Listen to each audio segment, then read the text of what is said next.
los terroristas.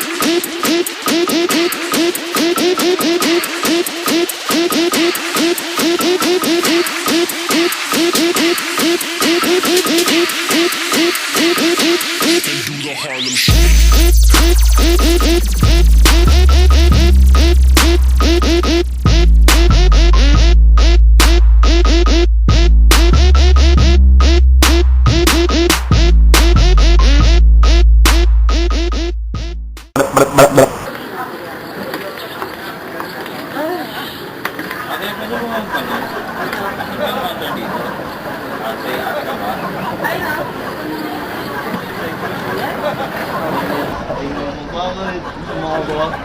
Ate, may bakante po ba kayo dito? Bakante? Ano, kakain po ako. Wala pa eh. Naghintay ka muna. Nagugutom na po kasi ako eh. Saka nagmamadali ako. Ay, nagmamadali ka talaga. Oo, nagmamadali talaga ako. Sige, magpipantay mo. Oh, ayan. Ate, wala po ba kayong magandang lamesa tsaka upuan dito? Wala na eh. Kung gusto mo, hintayin mo na lang yung iba na matapos. Tapos doon ka na lang here. Ano nga, maraming problema to. Wala tayong magagawa, ganito talaga eh. Sige. Order mo. Order na lang po ng...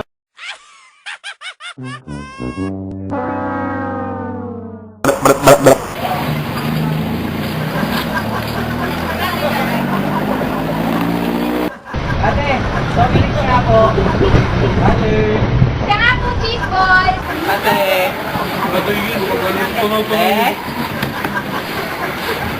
Sarap kami mo dito. Tagal naman dito. Hindi, pag-hintay. Ate. Dahil sa nga po Mountain Dew. Saka ano po? Saka boy bawang. Bastusan, pre. Aray na lang ha. Pakibuksan na rin. Ate.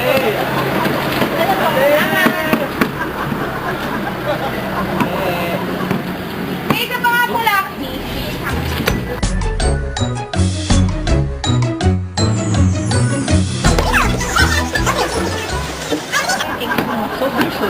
Okay. Wago.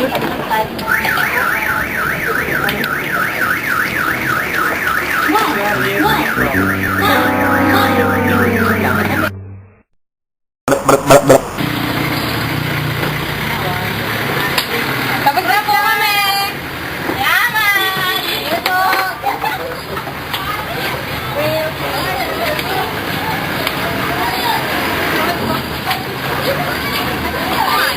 Ba't paano nga ito?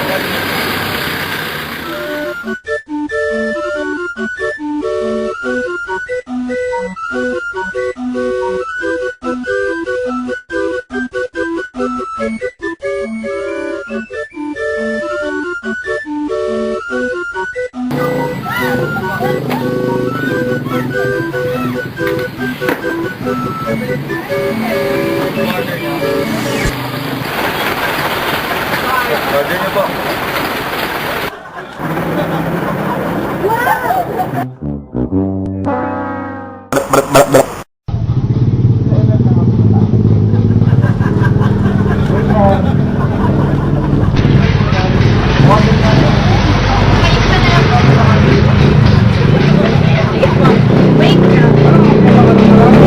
Few inches later.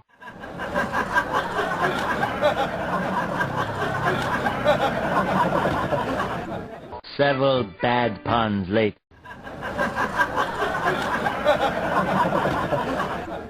So much later that the old narrator got tired of waiting and they had to hire a new. Ito na po yung order nyo.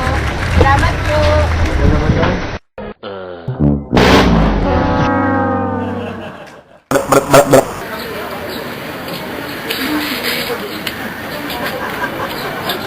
Boss. Boss. Pwede ba yung inakuan? Order ba kayo? Oo. O ano order niyo? Ano? Ano ba? Hintayin nyo lang ha, mga 2 oras. 2 hours later.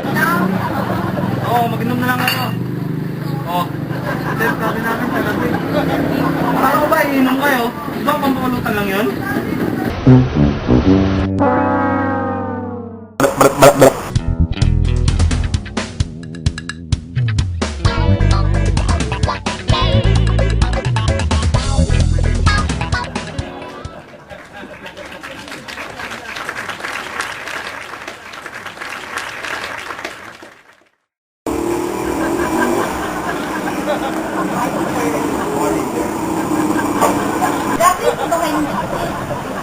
Babasok mo? Hindi eh.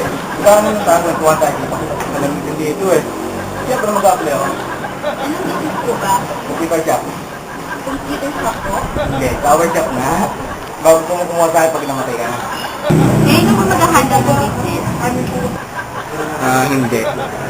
Suma tayong dalawa. Sama natin kapitbahay namin. Para na po tayo mag-share sa mga kapitbahay. Siyempre ako na nandito eh. Ilang computer po bang kaya nyo i-manage? 100.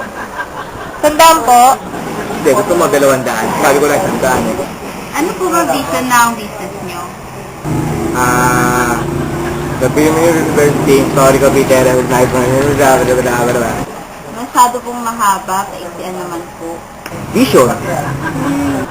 Ano po ang mission ng business nyo? We are the sovereign Filipino people. Masyadong maiksi po, pahabaan naman po. We the sovereign Filipino people. Ano po ang mga rules ng business nyo?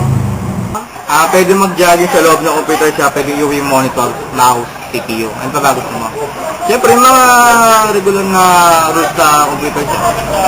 Okay na po ba, sir? Meron pa po kayong gustong idagdag?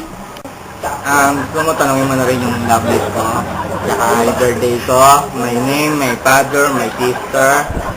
Yan naman ako sa'yo. No.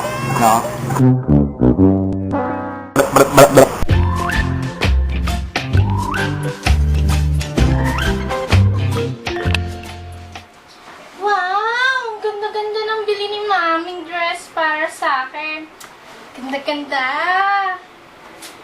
Magkano kaya ito? Hoy, Cheche! Cheche!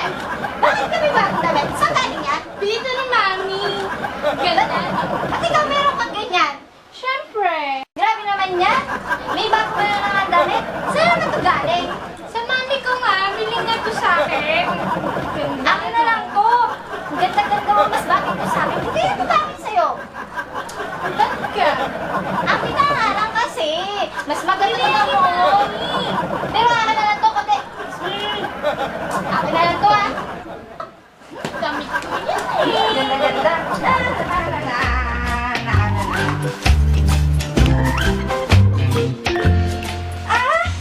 Ano ba naman to?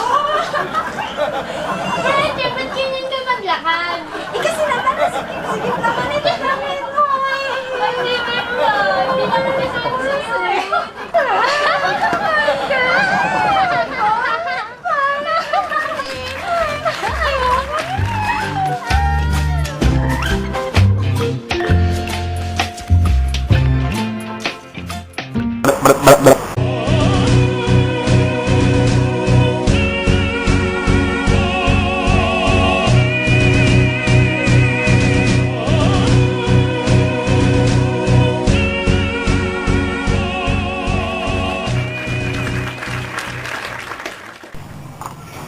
Tata Eva, may tatanong po ako. Yung friend ko kami bilang sa school. Ano po ba ibig sabihin ng quality? Iha. Masasabi mo may quality ang isang produkto o serbisyo pag nakukontento na ang customer mo. Kumbaga, sa mukha mo, dapat makontento ka na. Ba? Sige po, maraming salamat.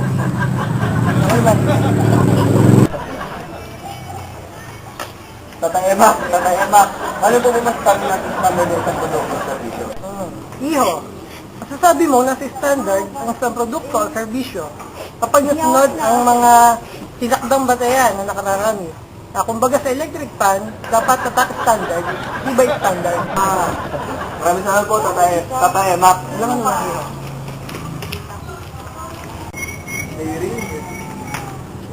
Maganda nga ang umaga. Iho, May tatanong po sana ako, Tatay Emma. May timing po kami kasi kami Cooperative School. Ano daw po ba yung ibig sabihin ng ISO? IHO. Ang ISO ay International Organization of Standardization. Ito ay isang organisasyon na nagtatakda ng isang batayan ng mga produkto o serbisyo sa buong mundo. Kumbaga, sa kilay, kailangan mo ng saklay. Maraming salamat po. Baka naman niyo. Tatay Mac. Kamay siya. Tatay Mac, negosyo po ako. Pero wala na po akong mga customer. Paano ko po sila mapapabalik? IHO. Dapat sa negosyo mo, lagi may bago. Para makahit ka ng mga bagong customer. Kumbaga sa drugs, dapat nakaka-addict. Ganun po ba, Tatay Mac? Maraming salamat po.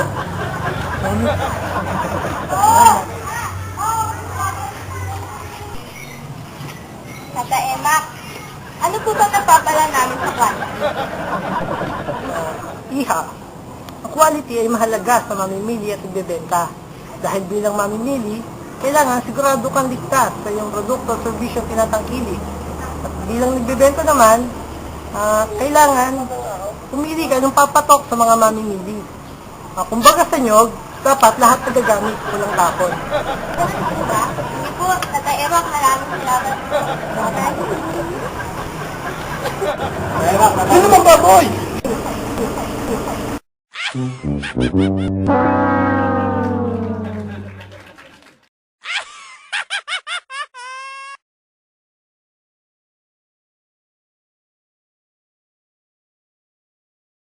Con los terroristas.